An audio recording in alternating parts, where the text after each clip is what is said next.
Edgar Allan Poe, the maestro of the macabre. Each line of The Raven drips with eerie melancholy, setting a tone for the horror genre. Yet behind these haunting tales lay a man ensnared by life's darkest corners.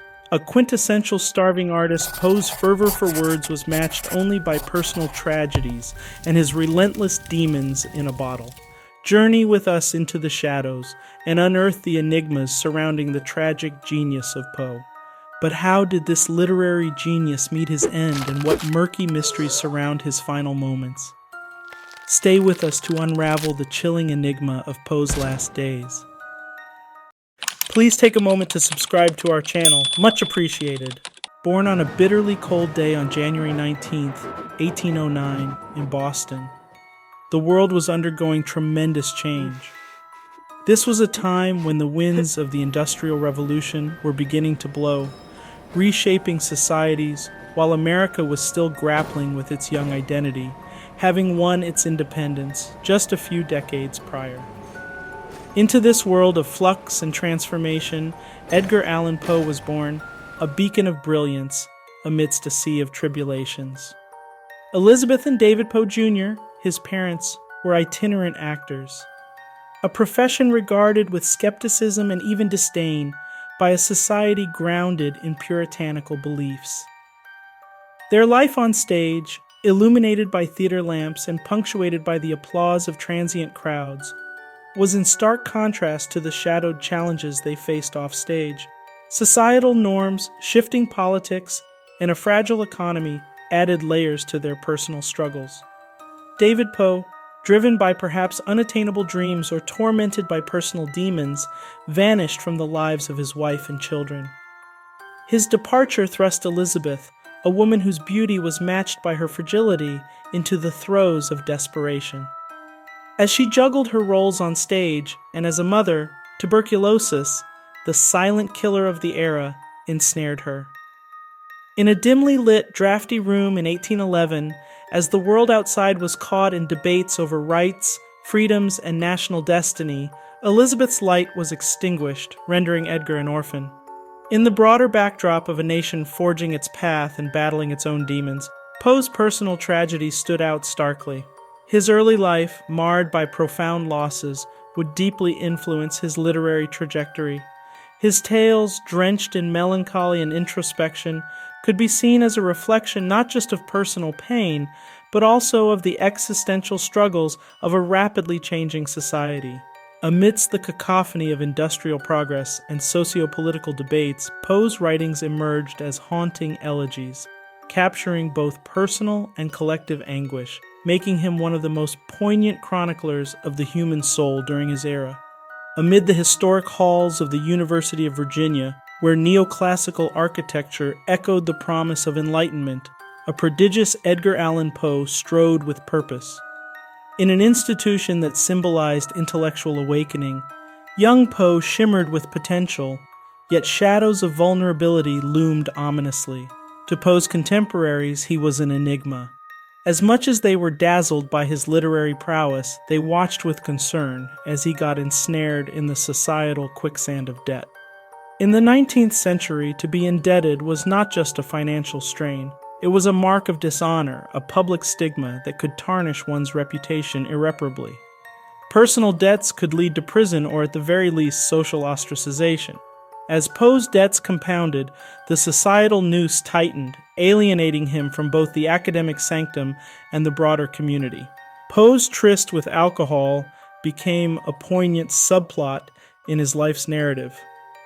In a society where temperance movements were gaining ground, denouncing the vice of intoxication, Poe's struggles with alcohol became more than a personal battle. Every glass he raised drew judgmental glances, each instance of inebriation a blot on his character. The man who could have been celebrated as a beacon of literary genius was instead whispered about in hushed tones, his vices overshadowing his virtues. The caustic combination of spiraling debts and an intimate dance with the bottle rendered Poe's personal and professional life a treacherous terrain. Relationships, whether intimate friendships or professional alliances, became strained, ever teetering on the precipice of mistrust and disappointment. Every literary masterpiece he penned was juxtaposed against the backdrop of his personal chaos. Edgar Allan Poe's decision to enlist in the U.S. Army under the alias Edgar A. Perry in 1827 was more than just an escape from the suffocating grip of his debts. It also hinted at the intricate web of familial tensions and personal challenges that marked his young life. His military service, while distinguished by his quick ascent to the rank of sergeant major, was not a lifelong commitment. Eager to leave, Poe arranged for a substitute to take his place, a common practice at the time, but this decision led to another financial pitfall. Unable to afford the substitute's fees, Poe turned to the one person he believed could assist him, John Allan, his foster father. John Allan and Poe had a complex, often tumultuous relationship characterized by financial strain and emotional discord. Poe's request for funds only deepened the rift. Not only did Allan refuse to help, but he also made it clear that Edgar was no longer welcome in his life. When John Allan fell seriously ill in 1834, Poe attempted to visit him. However, instead of reconciliation, Allan apparently threatened to strike Edgar, highlighting the depth of their estrangement. The severity of this break can indeed be discerned in their earlier correspondence, where Allan's letters exhibit a mix of disappointment, rage, and finality toward Edgar. Thus, what began as an attempt to elude debt collectors evolved into a saga of fractured familial ties and bitter betrayals, further casting shadows over Poe's tumultuous existence. Note the letter from Edgar to his father, John Allan, dated December 15, 1831, which sheds light on their relationship and Edgar's despair.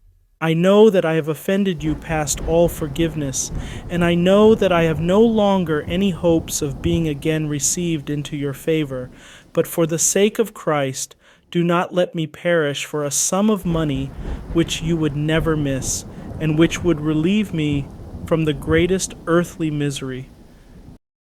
In the mid-1830s, as America grappled with issues of state rights and was inching toward a tumultuous civil war, a deeply personal chapter was unfolding in Edgar Allan Poe's life. In 1835, at the age of 26, Poe took a step that would raise eyebrows in many quarters. He married Virginia Clemm, his 13-year-old first cousin. While today, such a union would undoubtedly be met with criticism, it was more accepted in the 19th century, though still not without its controversies. Their union, often characterized by observers as possessing more of a sibling-like affection than overt romantic passion, was undeniably marked by a profound bond. Poe found in Virginia a muse, a confidant, and an anchor. However, life expectancy in the 1800s was starkly lower than today, with diseases like cholera, typhoid, and tuberculosis claiming many lives prematurely. The latter, also known as consumption due to the way it seemed to consume an individual from within, would tragically become a shadow in the Poe household. Edgar Allan Poe's relationship with Virginia Clemm, his first cousin, is one of the most discussed aspects of his life. Their bond is made more poignant by the letters Poe penned, revealing the depths of his emotions. In one particularly frenzied letter to Virginia's mother and his aunt, Maria Clemm, Poe articulates a desperation that is both palpable and haunting. Excerpts from the letter exhibit his frantic state, quote, my last, my only hold on life is cruelly torn away, and I have no desire to live and will not. And lastly, I love Virginia passionately, devotedly. These lines reveal a man on the precipice of despair. The urgency and intensity of his words provide a raw, unfiltered look into Poe's tumultuous emotional landscape. The fact that he felt the need to justify and explain his feelings to Maria Clemm underlines the societal expectations and judgments of the time, amplifying the desperation in his plea. The letter's tone, rife with anxiety and agitation, speaks to the nature of Poe's attachment to Virginia. For him, she wasn't just a romantic interest, she was a lifeline in a world where he often felt adrift. Poe's writings often veered into the macabre, perhaps a reflection of his own internal battles. And this letter, with its naked display of vulnerability, offers a disturbing glimpse into the real-life torment of one of America's greatest literary figures. By the 1840s, when Poe was penning some of his most iconic works, Virginia's health began its cruel decline. Tuberculosis, the silent reaper of many in that era, had ensnared her.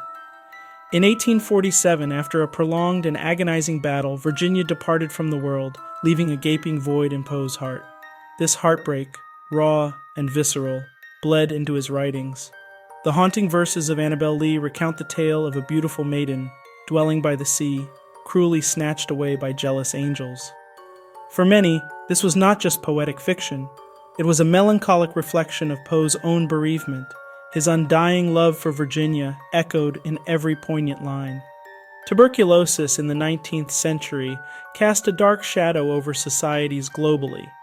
In the U.S., especially in densely populated urban areas with their unsanitary conditions, the disease ran rampant. By mid-century, it accounted for an astonishing 1 in every 5 deaths, marking it as the era's primary cause of mortality. Misconceptions about tuberculosis's transmission were widespread. Many believed it to be hereditary or even a result of immoral behavior. These misunderstandings significantly hindered effective public health strategies, enabling the unchecked proliferation of the disease. Moreover, Poe wasn't isolated in his experience. Many in his social circle, including friends and extended family, likely faced the grim touch of tuberculosis. The disease's ubiquity and the public's helplessness against it contributed to the melancholic and macabre backdrop against which Poe penned his works. This overarching sense of doom, informed by both personal tragedy and the broader societal impact of tuberculosis, was a hallmark of Poe's legacy. Despite Poe's undeniable contributions, financial success eluded him. The dissonance between his literary prowess and fiscal recompense is most starkly exemplified by his magnum opus, The Raven. Published in January 1845 in the New York Evening Mirror, this poetic masterpiece was an instant sensation, earning widespread acclaim and firmly establishing Poe's reputation as a leading figure in the Romantic movement. However, the pecuniary rewards did not mirror its success. For a poem that became a cultural phenomenon, Poe received a mere $9, a pittance even when accounting for the economic standards of the time. This meager remuneration underscores a broader theme, the undervaluing of creative endeavors. The prevailing publishing landscape was riddled with challenges, including the lack of international copyright laws, leading to rampant unauthorized reproductions, and an industry that often took advantage of fledgling writers. Consequently, while The Raven echoed its melancholic refrain of nevermore in drawing rooms across America, Poe continued to grapple with financial instability, highlighting the paradox many artists faced. Celebrated for their creations, yet struggling in the very world they enriched. Edgar Allan Poe's tales stand as masterful tapestries, intricately woven with threads of human emotions at their rawest. Delving deep into these narratives is akin to stepping into the labyrinthine corridors of Poe's mind, where every shadow hides a secret and every echo resonates with despair. The Telltale Heart, with its pulsating rhythm of dread, captures the inexorable weight of guilt. The protagonist's increasingly frenzied narrative, as he is haunted by the relentless beating of a heart beneath the floorboards, mirrors the agony of a conscience that refuses to be silenced. This palpable torment, a heart's accusation echoing louder than any external voice, might very well mirror Poe's own struggles with remorse or regret, echoing the cries of his own deeds or desires left unfulfilled. Similarly, The Black Cat paints a chilling portrait of paranoia and the grotesque distortions of the human psyche. The protagonist's spiraling descent into madness, prompted by the inexplicable dread of an innocent creature, serves as a harrowing exploration of how the mind can become its own torturer. The story's gruesome climax, where hidden truths are literally walled away only to be inevitably unearthed, underscores the impossibility of escaping one's own conscience.